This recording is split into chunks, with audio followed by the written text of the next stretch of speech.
اگر یہ تجھے جھٹلاتے ہیں تو کہہ دے کہ میرا عمل میرے لیے ہے اور تمہارا عمل تمہارے لیے، جو کچھ میں کرتا ہوں اس کی ذمہ داری سے تم بری ہو، اور جو کچھ تم کر رہے ہو اس کی ذمہ داری سے میں بری ہوں۔ یعنی خواہ مخواہ جھگڑے اور کج بحثیاں کرنے کی کوئی ضرورت نہیں۔ اگر میں افتراء پردازی کر رہا ہوں تو اپنے عمل کا میں خود ذمہ دار ہوں، تم پر اس کی کوئی ذمہ داری نہیں، اور اگر تم سچی بات کو جھٹلا رہے ہو تو میرا کچھ نہیں بگاڑتے، اپنا ہی کچھ بگاڑ رہے ہو۔ ان میں بہت سے لوگ ہیں جو تیری باتیں سنتے ہیں، مگر کیا تو بہروں کو سنائے گا خواہ وہ کچھ نہ سمجھتے ہوں؟ ایک سننا تو اس طرح کا ہوتا ہے جیسے جانور بھی آواز سن لیتے ہیں، دوسرا سننا وہ ہوتا ہے جس میں معنی کی طرف توجہ ہو اور یہ آمادگی پائی جاتی ہو کہ بات اگر معقول ہوگی تو اسے مان لیا جائے گا۔ جو لوگ کسی تعصب میں مبتلا ہوں اور جنہوں نے پہلے سے فیصلہ کر لیا ہو کہ اپنے موروثی عقیدوں اور طریقوں کے خلاف اور اپنے نفس کی رغبتوں اور دلچسپیوں کے خلاف کوئی بات خواہ وہ کیسی ہی معقول ہو مان کر نہ دیں گے، وہ سب کچھ سن کر بھی کچھ نہیں سنتے۔ اسی طرح وہ لوگ بھی کچھ سن کر نہیں دیتے جو دنیا میں جانوروں کی طرح غفلت کی زندگی بسر کرتے ہیں اور چرنے چگنے کے سوا کسی چیز سے کوئی دلچسپی نہیں رکھتے، یا نفس کی لذتوں اور خواہشوں کے پیچھے ایسے مست ہوتے ہیں کہ انہیں اس بات کی کوئی فکر ہی نہیں ہوتی کہ ہم یہ جو کچھ کر رہے ہیں یہ صحیح بھی ہے یا نہیں۔ ایسے سب لوگ کانوں کے تو بہرے نہیں ہوتے مگر دل کے بہرے ہوتے ہیں۔ ان میں بہت سے لوگ ہیں جو تجھے دیکھتے ہیں، مگر کیا تو اندھوں کو راہ بتائے گا خواہ انہیں کچھ نہ سوچتا ہو؟ یہاں بھی وہی بات فرمائی گئی ہے جو اوپر کے فقرے میں ہے۔ سر کی آنکھیں کھلی ہونے سے کچھ فائدہ نہیں، ان سے تو جانور بھی آخر دیکھتا ہی ہے۔ اصل چیز دل کی آنکھوں کا کھلا ہونا ہے۔ یہ چیز اگر کسی شخص کو حاصل نہ ہو تو وہ سب کچھ دیکھ کر بھی کچھ نہیں دیکھتا۔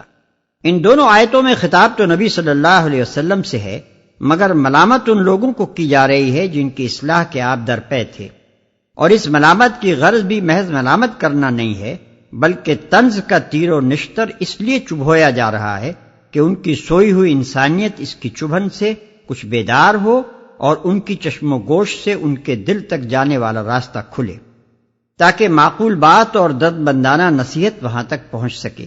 یہ انداز بیان کچھ اس طرح کا ہے جیسے کوئی نیک آدمی بگڑے ہوئے لوگوں کے درمیان بلند ترین اخلاقی سیرت کے ساتھ رہتا ہو اور نہایت اخلاص و دردمندی کے ساتھ ان کو ان کی اس گری ہوئی حالت کا احساس دلا رہا ہو جس میں وہ پڑے ہوئے ہیں، اور بڑی معقولیت و سنجیدگی کے ساتھ انہیں سمجھانے کی کوشش کر رہا ہو کہ ان کے طریقے زندگی میں کیا خرابی ہے اور صحیح طریقے زندگی کیا ہے، مگر کوئی نہ تو اس کی پاکیزہ زندگی سے سبق لیتا ہو نہ اس کی ان خیر خواہانہ نصیحتوں کی طرف توجہ کرتا ہو۔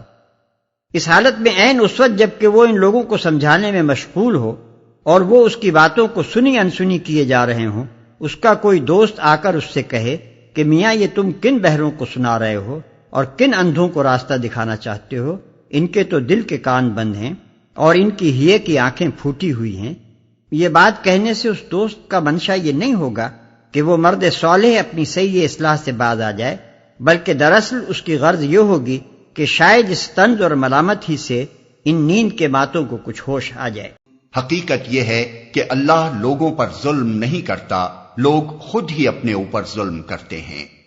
یعنی اللہ نے تو انہیں کان بھی دیے ہیں اور آنکھیں بھی اور دل بھی، اس نے اپنی طرف سے کوئی ایسی چیز ان کو دینے میں بخل نہیں کیا ہے جو حق و باطل کا فرق دیکھنے اور سمجھنے کے لیے ضروری تھی، مگر لوگوں نے خواہشات کی بندگی اور دنیا کے عشق میں مبتلا ہو کر آپ ہی اپنی آنکھیں پھوڑ لی ہیں، اپنے کان بہرے کر لیے ہیں اور اپنے دلوں کو اتنا مست کر لیا ہے کہ ان میں بھلے برے کی تمیز، صحیح و غلط کے فہم اور ضمیر کی زندگی کا کوئی اثر باقی نہ رہا۔ آج یہ دنیا کی زندگی میں مست ہیں، اور جس روز اللہ ان کو اکٹھا کرے گا تو یہی دنیا کی زندگی انہیں ایسی محسوس ہوگی گویا یہ محض ایک گھڑی بھر آپس میں جان پہچان کرنے کو ٹھہرے تھے۔ اس وقت تحقیق ہو جائے گا کہ فی الواقع سخت گھاٹے میں رہے وہ لوگ جنہوں نے اللہ کی ملاقات کو جھٹلایا اور ہرگز وہ راہ راست پر نہ تھے۔ ایک گھڑی بھر آپس میں جان پہچان کرنے کو ٹھہرے تھے، یعنی جب ایک طرف آخرت کی بے پایاں زندگی ان کے سامنے ہوگی اور دوسری طرف یہ پلٹ کر اپنی دنیا کی زندگی پر نگاہ ڈالیں گے تو انہیں مستقبل کے مقابلے میں اپنا یہ ماضی نہایت حقیر محسوس ہوگا۔ اس وقت ان کو اندازہ ہوگا کہ انہوں نے اپنی سابقہ زندگی میں تھوڑی سی لذتوں اور منفعتوں کی خاطر اپنے اس ابدی مستقبل کو خراب کر کے کتنی بڑی حماقت کا ارتکاب کیا ہے۔ جنہوں نے اللہ کی ملاقات کو جھٹلایا، یعنی اس بات کو کہ ایک دن اللہ کے سامنے حاضر ہونا ہے۔ جن برے نتائج سے ہم انہیں ڈرا رہے ہیں ان کا کوئی حصہ ہم تیرے جیتے جی دکھا دیں یا اس سے پہلے ہی تجھے اٹھا لیں، بہرحال انہیں آنا ہماری ہی طرف ہے، اور جو کچھ یہ کر رہے ہیں اس پر اللہ گواہ ہے۔ ہر امت کے لیے ایک رسول ہے، پھر جب کسی امت کے پاس اس کا رسول آ جاتا ہے تو اس کا فیصلہ پورے انصاف کے ساتھ چکا دیا جاتا ہے اور اس پر ذرہ برابر ظلم نہیں کیا جاتا۔ ہر امت کے لیے ایک رسول ہے۔ امت کا لفظ یہاں محض قوم کے معنی میں نہیں ہے، بلکہ ایک رسول کی آمد کے بعد اس کی دعوت جن جن لوگوں تک پہنچے وہ سب اس کی امت ہے۔ نیز اس کے لیے یہ بھی ضروری نہیں ہے کہ رسول ان کے درمیان زندہ موجود ہو، بلکہ رسول کے بعد بھی جب تک اس کی تعلیم موجود رہے اور ہر شخص کے لیے یہ معلوم کرنا ممکن ہو کہ وہ در حقیقت کس چیز کی تعلیم دیتا تھا، اس وقت تک دنیا کے سب لوگ اس کی امت ہی قرار پائیں گے، اور ان پر وہ حکم ثابت ہوگا جو آگے بیان کیا جا رہا ہے۔ اس لحاظ سے محمد صلی اللہ علیہ وسلم کی تشریف آوری کے بعد تمام دنیا کے انسان آپ کی امت ہیں، اور اس وقت تک رہیں گے جب تک قرآن اپنی خالص صورت میں شائع ہوتا رہے گا۔ اسی وجہ سے آیت میں یہ نہیں فرمایا گیا کہ ہر قوم میں ایک رسول ہے، بلکہ ارشاد یہ ہوا ہے کہ ہر امت کے لیے ایک رسول ہے۔ اس پر ذرہ برابر ظلم نہیں کیا جاتا۔ مطلب یہ ہے کہ رسول کی دعوت کا کسی گروہ انسانی تک پہنچنا گویا اس گروہ پر اللہ کی حجت کا پورا ہو جانا ہے۔ اس کے بعد صرف فیصلہ ہی باقی رہ جاتا ہے، کسی مزید اتمام حجت کی ضرورت باقی نہیں رہتی، اور یہ فیصلہ غائب درجہ انصاف کے ساتھ کیا جاتا ہے۔ جو لوگ رسول کی بات مان لیں اور اپنا رویہ درست کر لیں وہ اللہ کی رحمت کے مستحق قرار پاتے ہیں، اور جو اس کی بات نہ مانیں وہ عذاب کے مستحق ہو جاتے ہیں، خواہ وہ عذاب دنیا اور آخرت دونوں میں دیا جائے یا صرف آخرت میں۔ کہتے ہیں اگر تمہاری یہ دھمکی سچی ہے تو آخر یہ کب پوری ہوگی؟ کہو میرے اختیار میں خود اپنا نفع و ضرر بھی نہیں، سب کچھ اللہ کی مشیت پر موقوف ہے۔ ہر امت کے لیے مہلت کی ایک مدت ہے، جب یہ مدت پوری ہو جاتی ہے تو گھڑی بھر کی تقدیم و تاخیر بھی نہیں ہوتی۔ سب کچھ اللہ کی مشیت پر موقوف ہے۔ یعنی میں نے یہ کب کہا تھا کہ یہ فیصلہ میں چکاؤں گا اور نہ ماننے والوں کو میں عذاب دوں گا؟ اس لیے مجھ سے کیا پوچھتے ہو کہ فیصلہ چکائے جانے کی دھمکی کب پوری ہوگی؟ دھمکی تو اللہ نے دی ہے، وہی فیصلہ چکائے گا، اور اسی کے اختیار میں ہے کہ فیصلہ کب کرے اور کس صورت میں اس کو تمہارے سامنے لائے۔ تو گھڑی بھر کی تقدیم و تاخیر بھی نہیں ہوتی۔ مطلب یہ ہے کہ اللہ تعالیٰ جلد باز نہیں ہے۔ اس کا یہ طریقہ نہیں ہے کہ جس وقت رسول کی دعوت کسی شخص یا گروہ کو پہنچی اسی وقت جو ایمان لے آیا بس وہ تو رحمت کا مستحق قرار پایا، اور جس کسی نے اس کو ماننے سے انکار کیا یا ماننے میں تامل کیا اس پر فوراً عذاب کا فیصلہ نافذ کر دیا گیا۔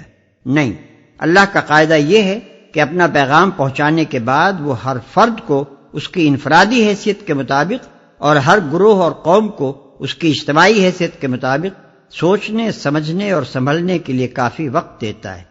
یہ مہلت کا زمانہ بسا اوقات صدیوں تک دراز ہوتا ہے، اور اس بات کو اللہ ہی بہتر جانتا ہے کہ کس کو کتنی مہلت ملنی چاہیے۔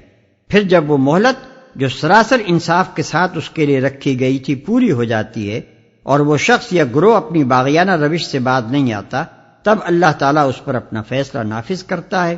یہ فیصلے کا وقت اللہ کی مقرر کی ہوئی مدت سے نہ ایک گھڑی پہلے آ سکتا ہے اور نہ وقت آ جانے کے بعد ایک لمحے کے لیے ٹل سکتا ہے۔